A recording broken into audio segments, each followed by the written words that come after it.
प्रीतमपुर गांव के बाहर एक कच्ची सड़क थी, जहां दिन हो या रात हमेशा ही सन्नाटा छाया रहता था। बरसों से उस सड़क पर ठीक से किसी का आना जाना नहीं हुआ था। खेतों के बीच से निकलती हुई वो सड़क सीधे जंगल के मुहाने पर जाकर खत्म हो जाती थी और इस कच्ची सड़क के ठीक बीचों बीच गांव का मुख्य शमशान घाट भी पड़ता था। एक तो वहां शमशान घाट का होना और ऊपर से कच्ची सड़क, इसीलिए गांव वालों ने उस सड़क को लेकर अनेक डरावनी कहानियां फैला रखी थी, क्योंकि अंधेरे में वहां रात का मुसाफिर दिखाई देता है। पर इन कहानियों में कितनी सच्चाई थी और कितना झूठ, ये किसी को नहीं पता था। उसी गांव में मोहन नाम का एक लड़का रहता था।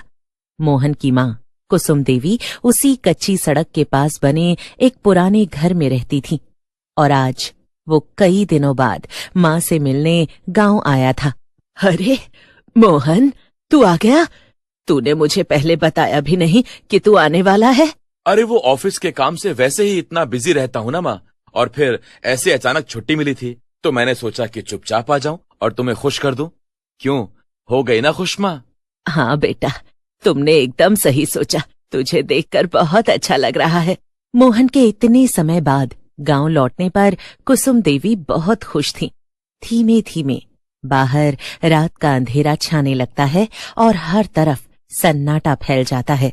इतना सन्नाटा देखकर मोहन कुछ चिंता में अपनी माँ से कहता है, क्या माँ, हमारे घर के आसपास हमेशा कितना सन्नाटा रहता है। गांव की बिल्कुल चहल पहल नहीं है।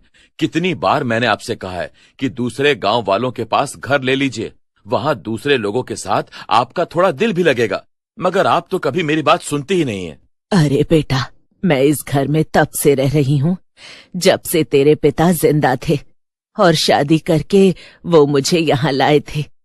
मेरे लिए ये घर छोड़ना इतना आसान नहीं, फिर भले ही ये टूटा फूटा क्यों ना हो। मैं यहाँ से नहीं जा सकती। हाँ माँ, ये बात तो मैं 100 बार सुन चुका हूँ, लेकिन मैंने तो सिर्फ इसलिए बोला क्योंकि मुझे यहाँ कुछ ठीक नहीं लगता। अरे बेटा, तू मेरे बारे में ज्यादा मत सोचा कर। मैं ठीक हूँ। मैं तो चाहती हूँ कि बस तू हमेशा खुश रहे। मोहन कुछ देर और अपनी माँ के साथ बैठता है और उन्हें शहर की अपनी नौकरी के बारे में बातें बताने लगता है। तभी करीब 9 बजे पूरे गांव की बिजली एक साथ चली जाती है और हर तरफ अंधेरा छा जाता है। अरे, फिर से लाइट चली गई। मोहन बेटा, चल जल्दी से लालटेन जला दे। हाँ माँ, चाहे दुनिया चांद पर क्यों ना पहुंच जाए, हमारे गांव में 9 बजते ही लाइट जरूर जाएगी। मोहन हंसते हुए लालटेन जला देता है। उन्हें नजरअंदाज करते हुए मोहन खिड़की के बाहर उस कच्ची सड़क की तरफ देखता है और फिर अपनी माँ से पूछता है, माँ, वैसे क्या लोग अब भी उस रात के मुसाफिर की बातें करते हैं? मोहन की ये बात सुनकर कुसुम देवी का चेहरा अचानक से गंभीर हो जाता है। इन बातों को मत छेड़ मोहन, बस ये सड़क अच्छी नहीं है। कुछ रास्ते ऐसे होते हैं जहां से सिर्फ शरीर नहीं, आत्माएं भी गुजरती हैं। अपनी माँ की ऐसी बात सुनकर मोहन हंस देता है। चुप कर मोहन, अगर उनका यकीन नहीं कर सकता तो कम से कम उनका मजाक तो मत उड़ा। इसके बाद मोहन और कुसुम देवी दोनों खाना खाकर अपने अपने कमरे में चले जाते हैं। लेकिन जब मोहन अपने कमरे में पहुंचता है तो उसका फोन बजता है। ये कोई और नहीं बल्कि मोहन का गांव का पुराना दोस्त बिरजू था। हेलो बिरजू, इतने दिन बाद फोन किया तुमने, कैसे हो? क्या ये तुम क्या कह रहे हो मोहन? तुम्हें पिछले हफ्ते कितने फोन किए थे, मगर तुमने उठाया ही नहीं, इसीलिए तो हमें सब कुछ तुम्हारे बिना करना पड़ा। क्या करना पड़ा? लेकिन मोहन के सवाल का जवाब दिए बिना ही बिरजू दूसरा सवाल पूछ लेता है। अरे, और मैंने देखा तुम्हारे घर की लाइट जल रही थी। तुम वापस आ गए क्या? अरे हाँ बिरजू, आज ही शाम को तो आया। अच्छा ठीक है मोहन, मैं कल सुबह ही तुमसे मिलने आऊंगा।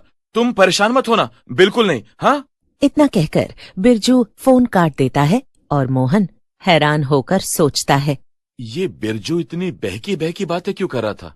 मोहन फोन रखकर लेकिन रात के करीब 11 बजे मोहन की नींद खुलती है। घर के बाहर से किसी के चलने की आवाज आ रही थी। मोहन उठकर अपने कमरे की खिड़की के पास जाता है। बाहर थोड़ी दूरी पर वही कच्ची सड़क दिखाई दे रही थी और वहां पर एक आदमी चल रहा था। वो धीरे धीरे चलता हुआ उनके घर की तरफ ही आ रहा था। वो आदमी घर के सामने आकर रुक जाता है और फिर दरवाजे पर दस्तक होती है। ठक ठक। दरवाजे की आवाज सुनकर मोहन का दिल तेज धड़कने लगता है।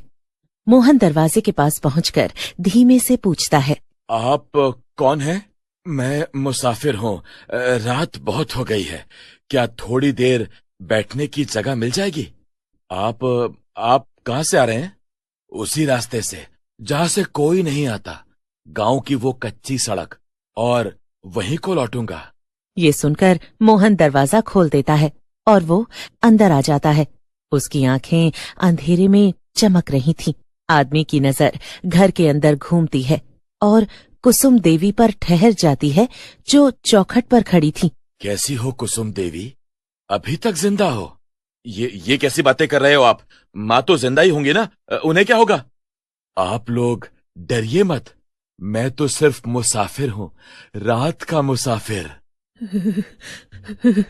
मोहन, ये तूने क्या किया? इसे अंदर क्यों बैठने दिया?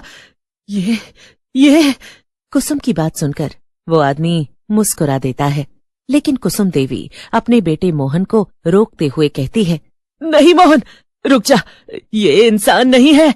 ये तुम क्या कह रही हो माँ? वो दिखने में तो ठीक लग रहा है, इंसान जैसा ही। तुम बस बेमतलब डर रही हो।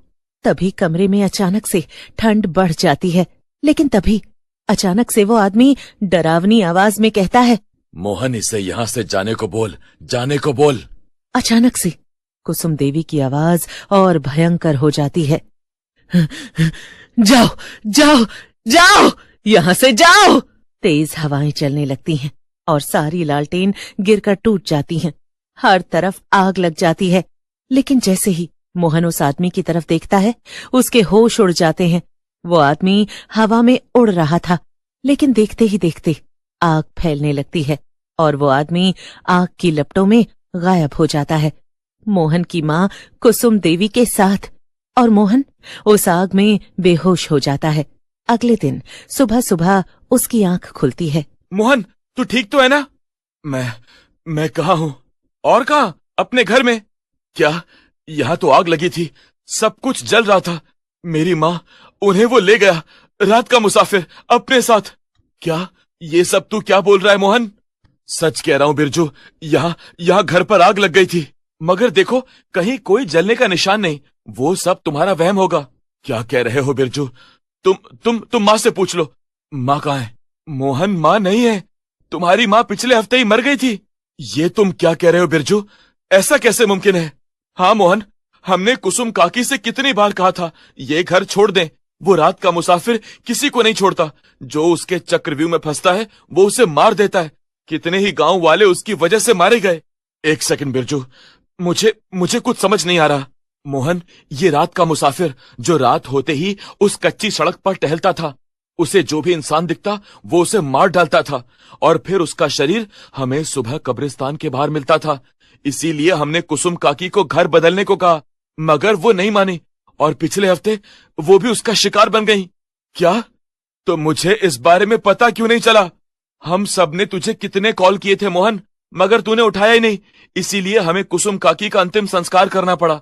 मोहन हिम्मत जुटाकर अपनी माँ की अस्थियों को नदी में बहा देता है और उसी वक्त उसे दूर खड़ी अपनी माँ की परछाई नजर आती है और वो एक बात समझ जाता है कि उसकी माँ को भले ही रात के मुसाफिर ने मार दिया था, मगर फिर भी उसकी माँ की जान उस घर और मोहन में अटकी हुई थी। इसीलिए वो उसे नजर आई। लेकिन अब मोहन की माँ तो आजाद थी, मगर गांव के बाकी लोग नहीं। उनके ऊपर उस रात के मुसाफिर का साया हमेशा के लिए था, एक कहानी की तरह।